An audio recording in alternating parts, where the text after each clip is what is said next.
જોઈ લો મારા ભાઈઓ, પૈસા આવે ને એટલે ભલભલા લોકોને પાવર આવી જાય ભાઈ, કે અમારી જોડે જ પૈસા છે ભાઈ. ભલભલા લોકોને પાવર આવી જાય. સોશિયલ મીડિયામાં વિડીયો વાયરલ થઈ રહ્યો છે ભાઈ. તમને આગળ આખી માહિતી દઉં ભાઈ. આગળ તમને આખો વિડીયો પણ બતાવો કે શું ખરેખર હેતલબેનની ભૂલ હતી કે પછી વિકેની ભૂલ હતી.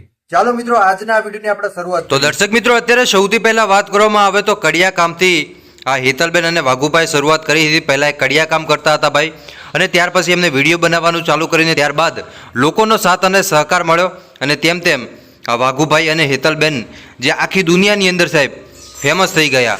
ભાઈ ફેમસ તો થઈ ગયા બરોબર, પણ એની સાથે સાથે સાહેબ હવે એમની ઉપર મુશ્કેલીઓ વધી ગઈ, કેમ કે વિકે પોતાના એકાઉન્ટથી લગાતાર વિડીયો બનાવી રહ્યા છે કે આ લોકોનો ઘમંડ જુઓ, આ લોકોએ મારી જોડે એમ કર્યું. એક ખાલી સેલ્ફી લેવા માટે હું ગયો હતો ને ત્યારે પણ એમને સેલ્ફી ન પડાવી અને મને પાછો ઘાટી મૂક્યો. પાછોની તો દૂર વાત સાહેબ, મારો કોલર પકડી નાખ્યો વાઘુભાઈ અને હેતલબેને. તો શું મિત્રો આમાં સચ્ચાઈ કેટલી? કેમ કે હેતલબેન જોડે મારે વાત થઈ હતી ભાઈ, તો આમાં સચ્ચાઈ કેટલી ને એ તમને કહું, એટલે ખાસ કરીને વિડીયો તમે અંત સુધી જોતા રહેજો. આપણે વિડીયોની શરૂઆત કરીએ એની પહેલાં ખાસ કરીને વિડીયોને એક લાઇક કરજો.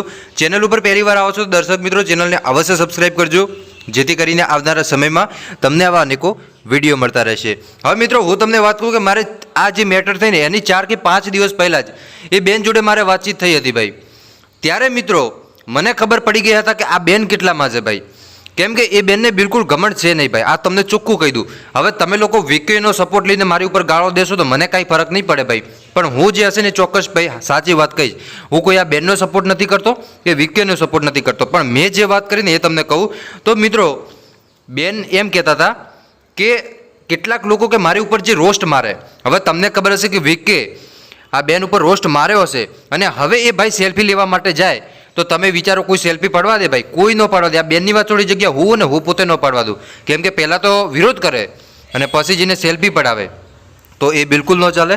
એટલે તમે શું કહેશો કોમેન્ટ કરીને જરૂર બતાવજો. બાકી આમાં કોની ભૂલ હોઈ શકે, વિકેની કે હેતલબેનની, એ તો સાહેબ આવનારા સમયમાં આપણને ખબર પડશે.